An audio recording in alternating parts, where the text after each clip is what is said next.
12 वर्षों की भूख के बाद खिचड़ी खा के तृप्त हुए जगन्नाथ जी और बलभद्र जी। कैसे लौटा श्री मंदिर का वैभव, जाने कथा।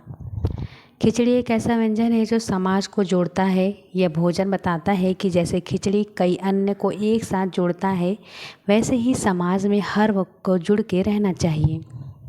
आइए खिचड़ी से जुड़ी जगन्नाथ जी की कथा जानें।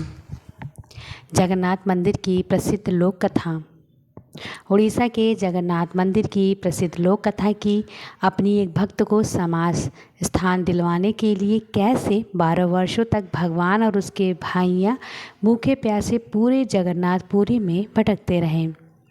और फिर एक समय ऐसा आया कि मंदिर का रत्न भंडार भी खाली हो गया। पुराने समय की बात है कि जगन्नाथपुरी में एक महिला भिन्न जाति की गरीब लाचार थी, जिसका नाम श्रिया था। देवी लक्ष्मी की उपासक श्रिया जगन्नाथ जी के भरोसे ही जी रही थी। श्रिया की इच्छा हुई कि वह कठिन अष्टलक्ष्मी व्रत करेगी।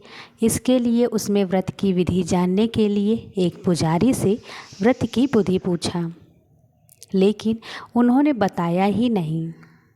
इसी तरह उसने कईयों से व्रत विधि पूछी। एक दिन तो वह भूखे प्यासे ही व्रत की विधि पूछने के लिए भटकती रही और बीच रास्ते में ही चक्कर खा के गिर गई। उसके सिर से खून निकलने लगा। अपने सच्चे भक्त के सिर से खून बहने से जगन्नाथ इतने दुखी हुए कि उसकी प्रतिमा के सिर से भी खून निकलने लगा। फिर क्या था, बड़े पुजारियों यहाँ तक कि पूरी से हड़कंप का माहौल हो गया। लोग बातें करने लगे कि कुछ तो पाप हुआ है। भगवान श्री मंदिर छोड़ के निकल गए, जिससे पुरी के राजा ने भी तुरंत सिंहासन त्याग कर उस पाप के बारे में जानने के लिए निकल पड़े, जिसके कारण श्री मंदिर से भगवान चले गए हैं। बलभद्र जी हुए नाराज। दूसरी ओर भगवान के आदेश पर श्रिया को नारद मुनि के संत के भेष में व्रत विधि समझाया। फिर क्या था, सच्ची भक्ति के साथ श्रिया ने पूजा पाठ की। जब वह शाम की आरती कर रही थी, तभी एक महिला घूंघट में आई। फिर उसने श्रिया को एक पोटली दी। वही श्रिया ने भी महिला को खीर का प्रसाद ग्रहण करने को दिया। जब महिला ने प्रसाद खाने के लिए घूंघट उठाया तो श्रिया की आंखें फटी रह गई, सुध बुध खो बैठी।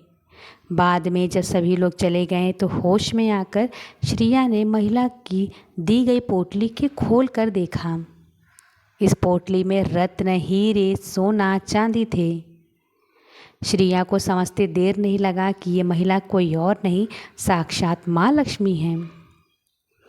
इस तरह उसका व्रत पूरा हुआ, लेकिन भगवान जगन्नाथ जी की लीला भी बाकी थी।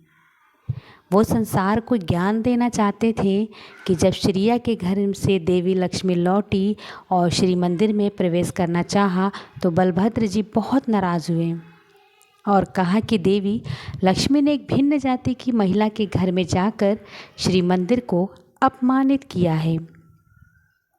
देवी लक्ष्मी ने भिन्न जाति की महिला के घर भोजन किया है और वह प्रसाद हमें खिलाकर हमें लोगों को भी भ्रष्ट करना चाह रही हैं। बलभद्र जी ने अपने भाई को आदेश दिया कि लक्ष्मी जी रत्न भंडार की चाबी लेकर उन्हें श्री मंदिर से निकाल दें। इस बात से नाराज़ होकर माँ लक्ष्मी श्री मंदिर को कंगाल छोड़ के निकल गईं। लेकिन पहले देवी लक्ष्मी ने दोनों को श्राप दिया कि जब तक आप दोनों किसी भिन्न जाति के हाथ से भोजन नहीं करते, तब तक आपको भोजन नहीं मिलेगा। श्री लक्ष्मी के जाते ही मंदिर व्यवस्था ही चौपट होने लगी।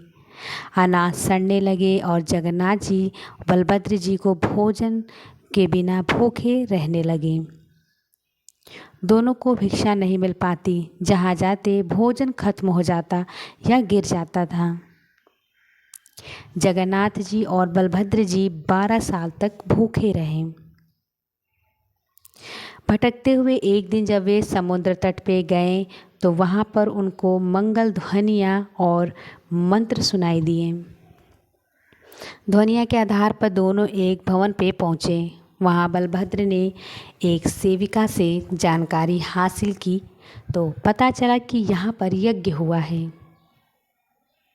सेविका ने बताया कि हमारे स्वामिनी की 12 वर्षों की अपनी तपस्या के पूरा होने पे आज भंडारा खिलाएंगी, लेकिन हमारी स्वामिनी भिन्न कल की हैं, तो क्या आप अब भी यहाँ भोजन करेंगे?